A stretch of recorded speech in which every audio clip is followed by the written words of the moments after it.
once I get my offers accepted, is you want to order a home inspection and a pest inspection immediately. Now, who normally is responsible for that cost? I know in some scenarios, I know like when you guys list houses, one of your big things is that you guys have those ready to go for anybody making offers so they can see them. I know not everybody does that. It's something special that your team does, and I think it's an amazing thing that you guys do. Yeah. But if that isn't available, what goes like into that? Do you pay for that? Does your client pay for that? How does that work? Yeah, so typically the buyer will pay for their own inspections, right?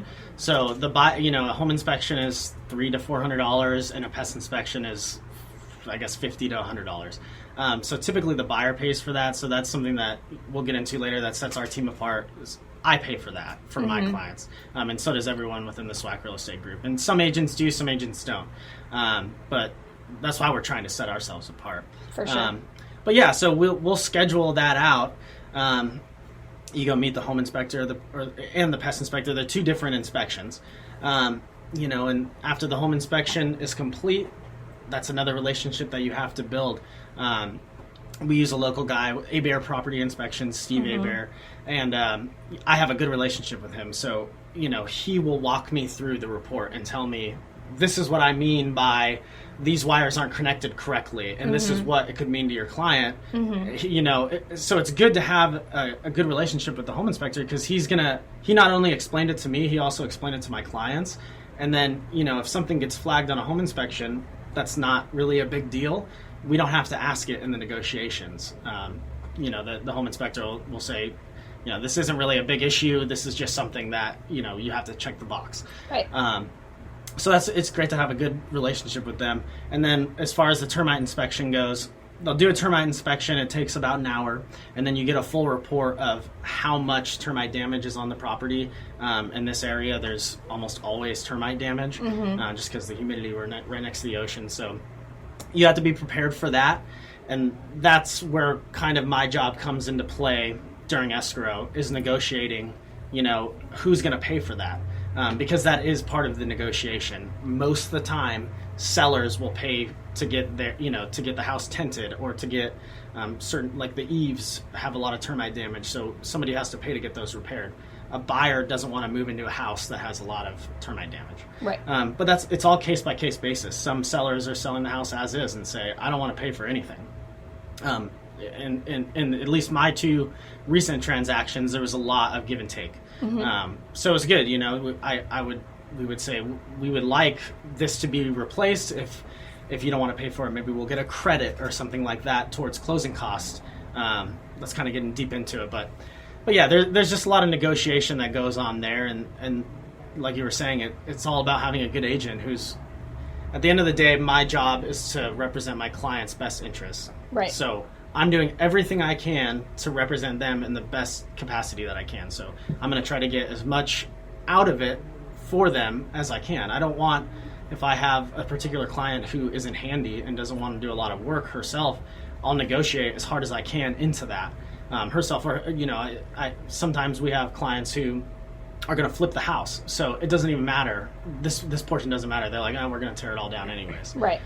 So it's interesting, and it's been a really good learning experience so far. So how do you think, because we are in kind of weird times right now with COVID, there's been a lot of guideline changes. I know you guys as real estate agents have had a change of how you do listings, how you show houses, and then just with your transactions in general, because they did close kind of right there where COVID started and was going for a couple weeks. Yeah. How did that kind of affect you guys, and what kind of changes have you guys had to make for this going on? And it's because, it's probably going to change some stuff in the future for sure. Yeah, absolutely.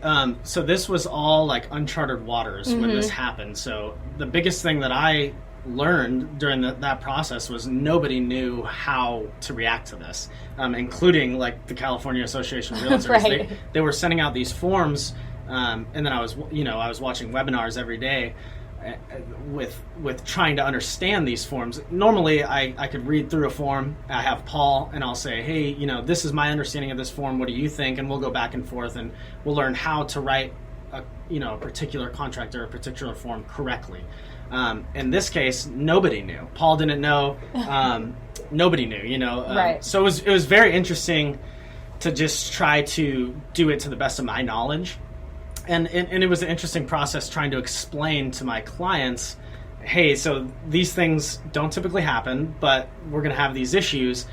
So my job was to communicate as much as possible, and I don't hold anything back. I say, this is exactly the situation that we're in. This is my recommendation, you know. So yeah, particularly for COVID-19, there was, you know, new coronavirus addendum forms, which state, it's very interesting. If a client loses their job during escrow, there's a particular form that could potentially extend escrow or cancel the transaction altogether, but both sides have to sign it. Right. So it's mitigating risks. As a seller, you don't want a buyer to present that form to you. If you've already been in escrow for 35, 45 days or something, now they want you to sign a form that says we might extend it by 60 days or cancel it altogether after you've already bought your next house or scheduled the repairs to be done on your next house or something like that. Right. So there was a lot of issues there that arise, and it was a great learning experience for me. But I think as time goes on, we'll learn more about how to properly use the forms and what they're meant for. Every day I watch new webinars and learn more. But even showing property, so I'm showing property next week, and there's a new form. It's called a PEAD form. It's a coronavirus property entry form, basically. So it's a form that any person who enters into a house that's on the market has to sign, and it's just letting them know the risks in entering this house right now. You know, it says if you've had any, if you've experienced any symptoms, you have to state that you have. If you live with someone who's experienced symptoms, you have to state that you have. And it's basically just covering both sides. Like, hey, you knew the risks of seeing this home. And at the same time, too, you know, we're wearing gloves, we're wearing masks, we're wearing booties. Right. We provide that for all of our clients, so. Have you had to do any virtual showings yet, or? No virtual showings for me personally, but it's a big thing. The one thing that I've been doing now is a lot of people who have listings, I don't have current listings right now, but they're doing like virtual open houses or things like that. So if I have a client who's interested in that house, I'll send that link over and say, hey, you know, check this out. If you like it, you know, then we can go see it in person. There was a time period there for about 3 weeks where no one was really showing property whatsoever. Right. And I just kind of fell into it where I didn't have clients who were chipping at it, trying to get a house, you know, who didn't want to see houses right at that time. So right. I got a little lucky with that. Now things are starting to loosen up a little bit, and people, as long as you have a face covering, you have gloves, you have booties on, people are okay with going in and seeing houses. And we go above and beyond. I'll get there 30 minutes before and clean the house to the best as I can, and I clean it on the way out. Yeah. So. Okay. So I think the next question would be kind of what sets you apart, what makes you different from some of the other agents. We've talked a little bit, but let's kind of dive more into you and how you are as an agent. Yes. Because I know there's a lot of things that set you guys apart, which we really like and we appreciate, and that's why we love working with you guys. Yeah, so that's one of the biggest things that drew me to the SWAC Real Estate Group, and Paul in particular, is he's not paying attention to what's happening now. He's paying attention to 10 years down the road, or where his job's going to be at in the future. So with technology and iBuyers and Zillow and everything like that now, you have to set yourself apart in the real estate world, or else you're going to get left behind as we move forward. So like I said, a typical home inspection, pest inspection is paid by the buyer. We, as real estate agents, we make great money on these commissions. So why not take away from us and give back to our clients? So we pay for that. We pay for a home inspection, a pest inspection. If I'm representing a buyer, I'll pay for it for them. If I'm listing a house, we'll get a home inspection, pest inspection done immediately. So when a buyer comes and they're looking at the house, they know exactly what they're buying. Typically, like in my case, I was representing the buyers on my 2 transactions, and we would write an offer on a house, and then it's contingent. The offer, is contingent on what the home inspection says. So say that we got back the home inspection and there's a huge foundation issue that's $50,000, then we're going to pull out of it, and I just wasted 3 weeks or 2 weeks of my buyer's time. Right. In this deal that's not going anywhere. Right. So we provide that right out the gate. Here's a home inspection, here's a pest inspection, here's what you're buying, and if you're interested, then we'll move from there, Yeah. And then we go even deeper into that. So all the new buyers get Ring doorbells.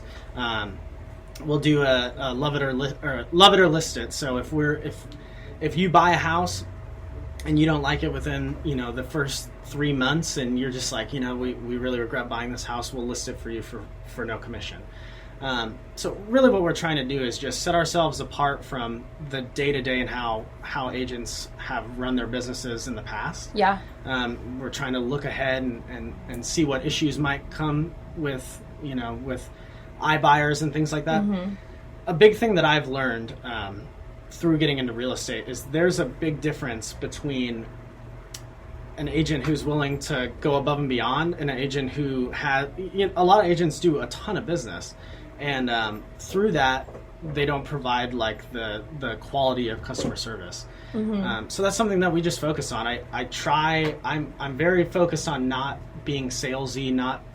I want to build a real relationship with people, and so does Paul, and so does the whole SWAC Real Estate Group. So we're trying to build a relationship. I want to get to know you, and I want you to know that, hey, I'm acting in your best interest. Let's do this together. Like I'm going to work extremely hard for you, and I expect the same from my clients too, because it goes both ways. Clients have a lot of work to be done in a transaction. So. Mm-hmm. Yeah, I think that's really great, especially now with everything online and virtual and those kind of things. I think people really miss out a lot of the time on those relationships that they can build with their agent. And it is a lot different. I mean, you can go online and you can, buy a house through some of these programs now, but you really miss out. And especially in an area like ours that's a lot smaller, those relationships are key. I mean, if you use Zillow online to buy a house versus using an actual agent like you from this area who offers all of these other things, more than likely that agent themselves, that's going to be the one to win out. And, if you have 5 offers on a property, which is huge. And I don't think people necessarily understand that is, using Zillow, you're not going to have that. You're not going to have that person who, whose kid went to school with their kid, or whose parent knows their parent, or who grew up around here, or that kind of thing. Like I know, Taylor, a ton of people that your mom works with just from growing up around here and them being here for so long and stuff. And that definitely helps to win out on a lot of those things, because if they know you or have any type of relationship or even just know the person that you are,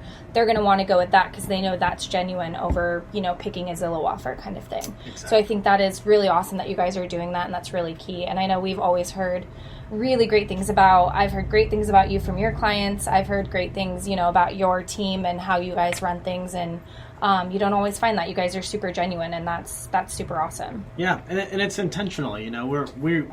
Paul, we recognize that right out the gate. Because there's so many opportunities to do business in general where you're just a transaction to someone. Like, right. I'm just trying to make money off this person. I'm going to do the bare minimum. Right. We'll get the house clean for you. Like the list goes on and on, because if I were buying a house and I, close an escrow, I want it to smell nice when I walk into my new home. I want the floors to be clean. I want the windows to be clean.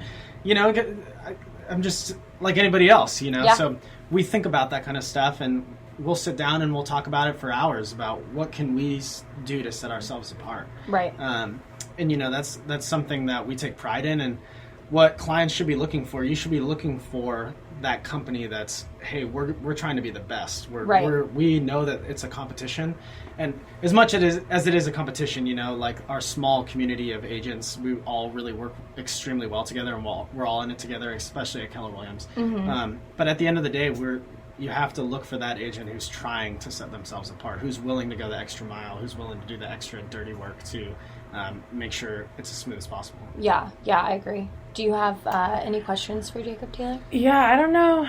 I guess for me, since I'm about to get my license, if there was like something you could have told yourself now, looking back at like the beginning, like any little tips or tricks, something like that? Yeah, I mean, I just got extremely lucky finding Paul. Yeah. That was the biggest thing, because I can't imagine where I would be right now if I just kind of went at it by myself, because I don't have family or anyone who works through real estate or business in general. So that was just a great thing, is find someone, you're obviously in a great position, find someone who you trust and who's willing to take the time to kind of hold your hand through the whole process. Yeah. Because now, just a couple months into the business, I feel extremely confident that I could do it on my own, but at the beginning I didn't. Yeah. So that's the biggest thing. I tell people who ask me if they're looking to get into